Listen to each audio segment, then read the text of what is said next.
Today on the TMZ Podcast. Welcome to the TMZ Podcast. Derek and Loren here. Welcome to the new studio. What do you think?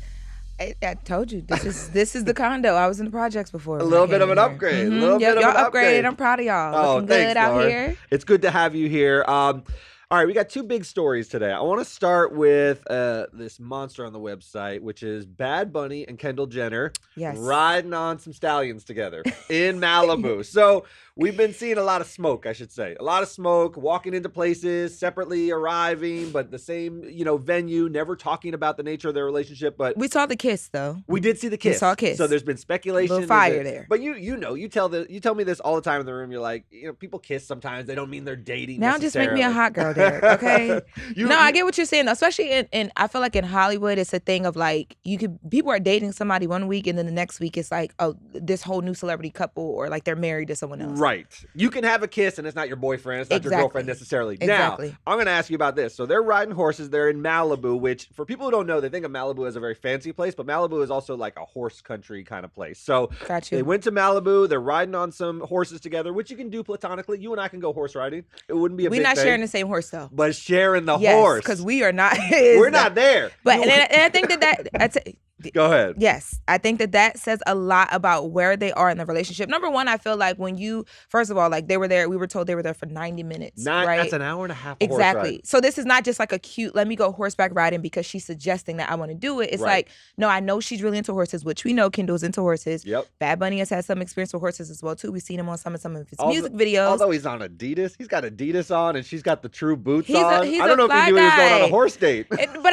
I just think that it shows that like there's really time invested there. Like that is 90 minutes doesn't sound like a lot, but when you're talking about horses and a date and you guys are celebrities and people will see you, that's a lot of time to give people the time to potentially see you. For sure. They're riding along, they're recording each other. It's just, it gives boyfriend, girlfriend. It gives official. There's intimacy. I mean, there's a shot of them where she's riding in the front and he's behind her, holding her tenderly. Exactly. That's something you do with not necessarily a life partner, but definitely a girlfriend, someone you're dating. Feelings there. And I think that has always been the thing, especially with Kendall, because when she was dating previous people, right? Yes. Like we've never really seen her display too much affection. No. And she gets that as the Kardashian. People call her like emotionless because Kendall is just very like. Why is she so flat? She's like a cyborg. And that's why she seemed good with Devin Booker, who also had that sort of like we never really saw them. Yeah. We saw them together, but never. You know what I mean? But Bad Bunny, correct me if I'm wrong, he's all emotions. Like his music is all like feels and stuff. So this is an interesting. He kind of gets bad boy a little bit too. Yeah, so, he's got some bad boy too. It's like her breaking that wall of like, but he's vulnerable with her. Yes. You know what I mean? So So now I want to talk about them. Let's assume they're a couple. They're on the horse together. I'm going to assume there's some sort of romantic interest. It's no longer speculation at this point. Like the terms of it, I don't know if they're serious, but they're together in some sense.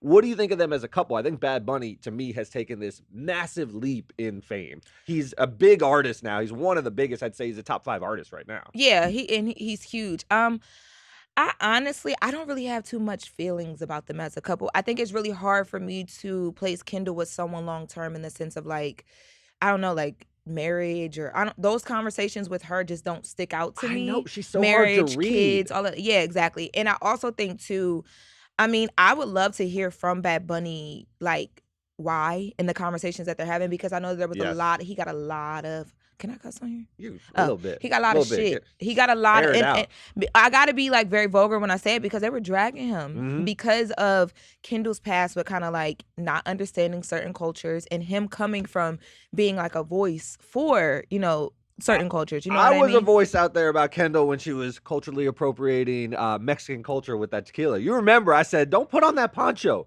You're not allowed to come out here and promote a tequila brand wearing a poncho and acting like a migrant worker. I didn't like it. And I was very upfront about that. I mean, but here's the thing. I have a question for you then, because for me, I don't really have too much feelings about them, but I am interested to see what that conversation was like because there's no way around it because he has family. And if he's going to be serious with her, he got to take her home. And I don't know about you, but if I bring somebody home who has been seen in a MAGA hat, my grandma got questions and she's going to ask them. She's going to ask them. Right? So she's going to have an answer. For you, is there like, what do you think that line was for him where he's like, okay, you know what? people can be forgiven for things they didn't understand, or maybe I'm educating her if I want to take on that responsibility, and now we can be in love. Do you think that that is okay? And what does that conversation have to look like between I them? think even though I came out like all hot and bothered about her wearing the poncho and so forth, I think she can have an explanation. She can learn from it. She can say like, that was maybe a misstep. She's had a couple of them with the Pepsi commercial. You remember, like, my it's girl not her first rodeo. She's stepping it okay? sometimes. But I think Bad Bunny is, first of all, he's not Mexican. He is Puerto Rican. It's a totally different culture. And he might say, look, I saw what you were doing there. Maybe learn from that. Don't do that. But I'm going to give you some latitude here. I don't think she had malice in her heart. I don't think she was intending to offend anyone. She was trying to sell tequila. She's trying to move 818. Bad Bunny want to move product too. So he sees Kendall as like, we can be a power couple. I'm not going to hold this against her forever. She might have to meet my grandma and explain herself a little bit about the Pepsi commercial, about the tequila branding. But I think she'll be okay. I don't think he will ultimately say, I can't date you because of this stuff. He's obviously looked past it. I want to see if this makes Kendall a little more interesting. I'll be honest with you. I think of the Kardashians and the Jenners, there's something flat about her, and there's something exciting about Bad Bunny. Yeah, he's very exciting. I mean, if he don't want you around, he's going to tell you. We've seen that. He just seems like a lot more of like, he's not afraid to take the risk. And she might be the risky friend, and we don't know. Yep. But she has been very buttoned up to a certain extent, although she is kind of like a badass, though. She She's goes against badass. all the Kardashian norms. She's not having kids. She's not married. That's right. She's out here having a good time. We're seeing her with different people. So maybe there is that, and we just don't. She doesn't scream it at us because you know she might be the one that doesn't feel like she has to. I'm going out on a limb. I'm going to say it's going to be a match that'll last. I don't know if marriage, but it's going to be a long-term couple. I'll tell you why. I think he is the sort of fiery one.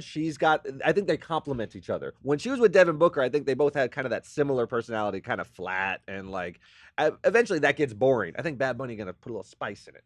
Put a little bit of spice in Kendall. Kendall's gonna Are we gonna get canceled for you saying that? I didn't say what kind of spice. Just he's more interesting as a person to me. Got you. All right, we're gonna move on. Let's move on. Before I get Please in trouble. don't talk about spices with this story. Tell me about what's going on with the national champions LSU.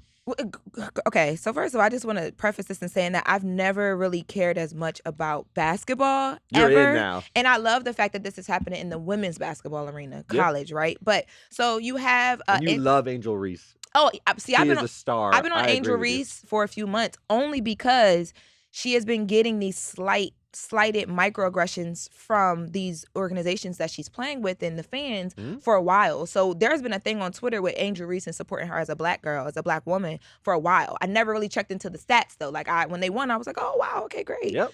So basically, she plays for LSU. LSU went up against Iowa. They won 102-85. Both teams really good, great game. But they blew them out. Yeah, but they won. There was no like, oh, do we got it? No, it was very clear. You know what I mean? Who were the winners? That's a big point for this story. It is, and that's why I brought it up. So there has been huge conversation around the fact that Angel Reese did the John Cena, originally the Tony Yayo.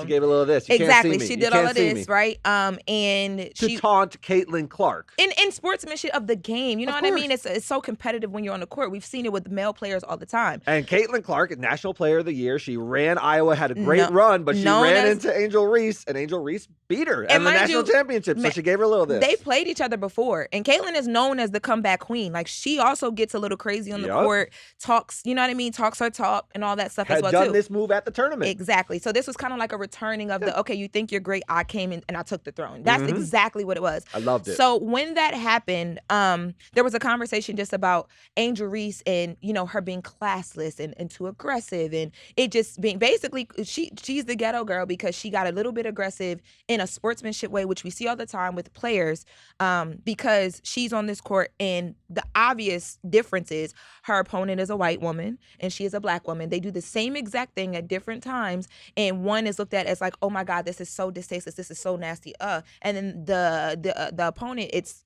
oh my God, she clapback queen. And I am with you 1,000% on this story. When Caitlin Clark did this, all the conversation was, what a gritty competitor. She's really top of her game. And then Angel Reese beats her in the national championship and gives her a little taste. And now the conversation is, what a bad sport. Give me a break. She won at the top of her sport. Yes. She is entitled to and she balled give her a too. little something. Very well deserved. She balled too. Dude, she balled. So, and she got on that dais and she said, you know what? Why when she did it, you were talking about her, such a good competitor. Exactly. And when I do it, all of a sudden I'm a bad sport. It's cool when they do it. It's a problem when I do it. She basically called him out at the end of this, right? Which I also loved. I love that she stood 10 toes down and said, okay, so now I'm going to tell y'all about yourselves, right? So that started the conversation. So in this conversation that the whole world is having about the difference of black and white and when things are perceived one way versus another, women and how they can't be aggressive versus males, on a basketball court. Our first lady, Jill Biden, decides, she's out in Colorado and she's speaking and she begins to talk about the LSU-Iowa conversation, and she decides to say she wants to not only invite LSU to the White House as normal, right? The winners come to the White House, but she says, you know what? I want Iowa to come as well. I'm going to ask Joe Biden if Iowa can come too. Now, in some sense, she's the first lady, so she's trying to have a conversation where we can now hold hands. And there has been a little bit of controversy, so I understand her role as let's embrace, because this is just sportsmanship and let's move past this. What I hate is LSU won this game, all right? LSU won this game. She gave her a little something. Caitlin Clark doesn't get to go to the White House. That's not the way it works. The national champion goes, and women's sports are supposed to work in the same way as men's sports. The winner comes. Now, if this had been the game of the century, triple overtime, it ended up 103-102, I could see Joe Biden saying they both are such competitors. They led with their shields and all this kind of stuff. But even then, she would have got the pushback she's getting, because what it comes off as on his face, it's just a white person not understanding and reading the room. Yeah.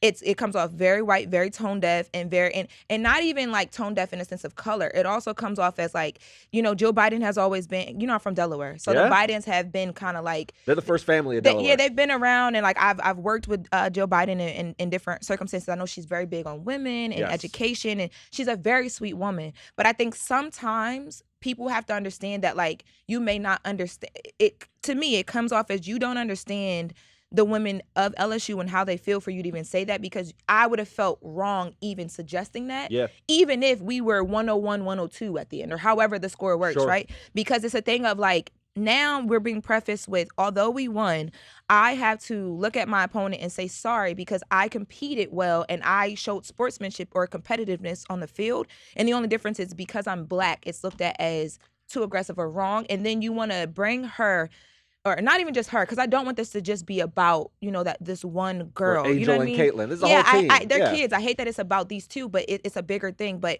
it's now you want to bring this other team to the White House. What does that prove? What all it shows is that there's a bigger overarching system that ignores how I feel as a black woman and everything, because this is not new. Angel has been going through this the whole season. That's how I found her. Listen, I was they've been calling her out the whole season. I love her. Yeah, I think she's. But it's just how do you not? It goes to the conversation about two Americas.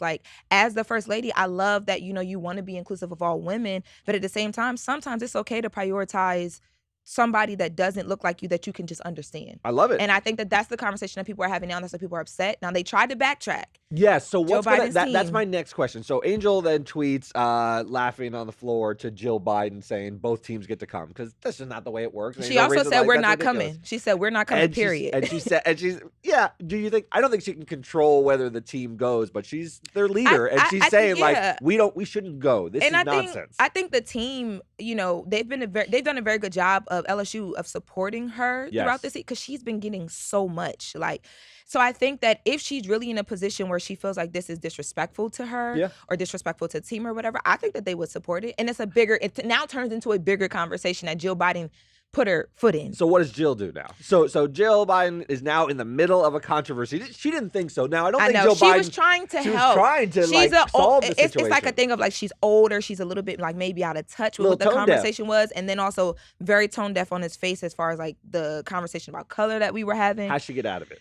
I think she because now she's going to rescind the invitation. I think the first place they went wrong was when her press secretary tweeted out that basically she didn't mean anything by it. She was trying to bring people together, and it's even if you didn't mean anything by it, you need to acknowledge the fact that that was a misstep and why. Yes. I think that's the first thing, and I think that has always been people of color and specifically Black people's issue with the White House, is that they can address everything else, but when there's a misstep with Black people, they don't address it on its face. We still don't have a hate crime bill. You know what I mean? Yep. Like, we still don't have the George Floyd Policing Act. Like, but we have the Asian hate crime bill, right? Like, we need that, and this is not even that, but it is that. She has to back up and say, I'm sorry, that was wrong. This is what I intended to do in all honesty, but I understand why that was taken the wrong way or how it could have disrespected these lovely ladies. Yes. Respect to both teams. LSU, I would love to have you guys. I think that's where she goes from this, because I agree. I don't think that there was malice. I just think she thought she was doing something good, but in this time and in this conversation, it was like the friend who kind of comes in too drunk and you're ready to go. You're like, she's going to have to handle it delicately. The one last point I wanted to make with you, and you're very close because you're from Delaware, you know the Bidens very well. There seems to be a series of things that are happening where there's some disappointment with the moves they're making, particularly with the Black community, right? Yeah. I mean, Joe Biden's large part of the reason Joe Biden is in office is because Black women voted for him. And there was a sense of anticipation and an expectation that he would behave in a certain way, look out for certain interest groups. And when he doesn't, it's real disappointment. Now, if Donald Trump does something like this, there's less disappointment. He's a buffoon. Of course, you would read the issue entirely differently if he said, you know what, I'm going to have Iowa here too. We'd be like, okay, what a racist. Of course you want the white team here. That's not what Joe Biden's doing, but you're disappointed nonetheless because you expect better from the Bidens. I mean, I think that, yes, I do, but I think one thing that the election of Biden taught me was that politics are politics as usual. Yeah. So for me, it's like... Well, I'm sad to hear that.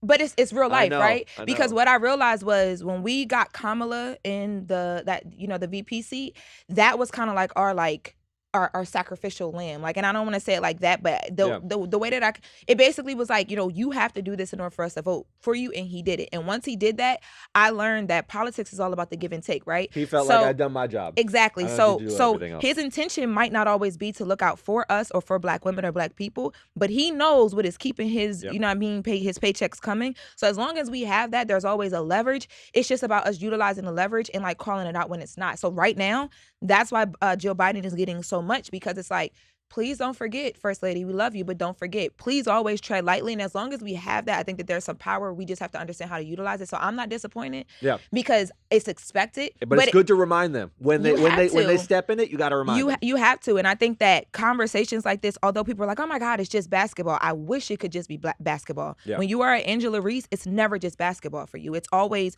you're the Black girl on the court from Baltimore who's a bit more aggressive. And even when you're not, you're being called aggressive. The edges are laid too much. The nails are too long, right? So for that, and with that being said, I'm not disappointed. I feel like Jill Biden, this is just another thing that she's going to have to learn. And it's a good lesson for her to learn, because if you're going to be our First Lady and you know the backbone, they also have a cabinet full of amazing Black women and women of color, and they prioritize that. So I know that she's probably learning internally right now. Good lesson for her to learn in front of the world, because I think a lot of people can learn from this lesson. And I think it's something that's probably going to continue to happen. We're different people. You know what I mean? Absolutely. We learn all the time in this room. I learn all the time, but I don't have to learn on the national stage. You like don't. They're learning. Exactly. It's a so very for different me, experience for her. And I tell people all the time, like, I can be very disappointed by a decision that a politician makes, but I understand that politics are politics. So even if you don't have my best interest at heart, if I have something to leverage where it gets you where you need to go, I just need to go get in and get what I need to get. That's it. And that's all we need to do. So they're calling out Joe Biden now. I think that they need to backtrack and have a very upfront and honest conversation. I don't know if they'll do it. And if they don't do that, I don't know, moving forward, how this will paint her in the public eye. Because she's been very, like, Joe is the one. She's very peaceful. You know what I mean? This is her first little controversy. Now the White House has to deal with the indictment of Trump. How are they going to delicately handle that so they don't seem to be piling on? They got a day ahead of them. They got a day ahead of them. That'll do it for us. We'll see you next time. Thanks for coming, Loren.